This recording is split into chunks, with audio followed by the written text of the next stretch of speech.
Berjumpa kembali dalam katekese singkat. Mengapa dosa menghujat Roh Kudus tak dapat diampuni, sedangkan dosa melawan Putra dapat? Pertama-tama kita harus mengingat bahwa Allah menghendaki supaya semua orang diselamatkan. Ia tidak menghendaki seorang pun hilang, tetapi memanggil semua orang untuk bertobat.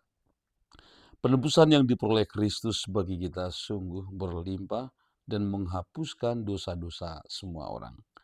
Bahkan kepada gerejanya, Kristus memberikan kuasa untuk mengampuni dosa lewat sakramen baptis dan sakramen rekonsiliasi.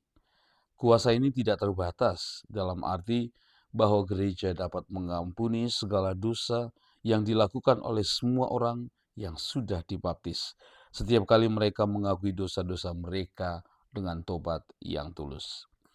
Kemudian, dalam arti apa ada dosa-dosa yang tidak dapat diampuni?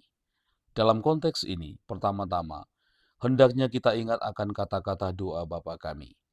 Tuhan mengucapkan kata-kata itu langsung sesudah orang-orang Farisi menuduh dia mengusir roh-roh jahat dengan kuasa Beelzebul, penghulu setan.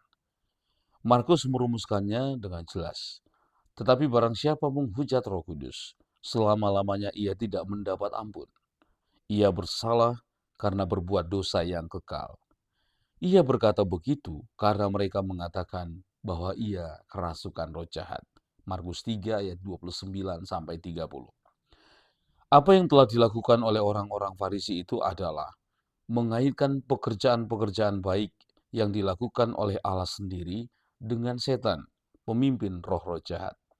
Dosa ini disebut hujat melawan Roh Kudus, sebab pernyataan-pernyataan abadi yang mengungkapkan kebaikan Allah secara khusus dikaitkan dengan pribadi ketiga dari Tritunggal yang Maha Kudus. Barang siapa melakukan dosa ini, ia seperti seorang sakit yang sudah sedemikian kehilangan kepercayaan kepada dokter, sehingga ia menolak dia. Ia memandang dokter seolah-olah seorang musuh dan memandang penyembuhan yang sebenarnya bisa menyelamatkan hidupnya itu justru sebagai racun.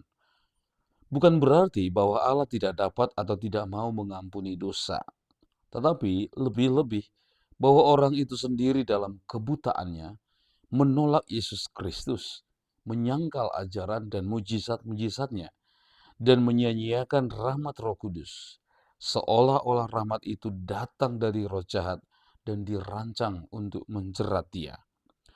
Orang seperti itu tidak memohon pengampunan, sebab ia sudah kehilangan iman akan kuasa dan kerahiman Allah. Dengan demikian, dosanya tidak dapat diampuni, bukan karena berat atau jahatnya. Tidak ada dosa yang sedemikian berat sehingga tidak dapat diampuni, asal si dosa menyesal dan mau minta pengampunan.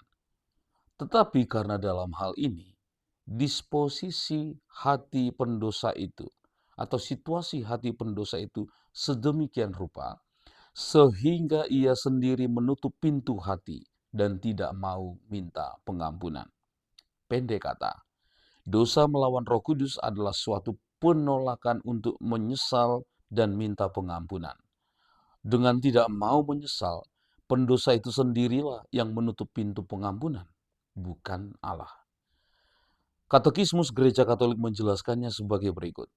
Kerahiman Allah tidak mengenal batas, tetapi siapa yang dengan sengaja tidak bersedia menerima kerahiman Allah melalui penyesalan, ia menolak pengampunan untuk dosa-dosanya dan menolak juga keselamatan yang ditawarkan oleh Roh Kudus.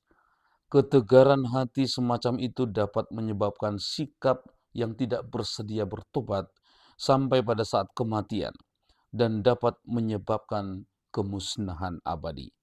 Katekismus Gereja Katolik nomor 1864.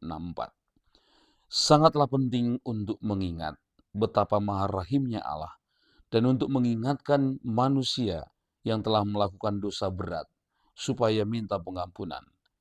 Yang mereka butuhkan hanyalah minta ampun dan mohon agar dibebaskan untuk berusaha agar tidak kembali jatuh ke dalam dosa-dosa yang sama.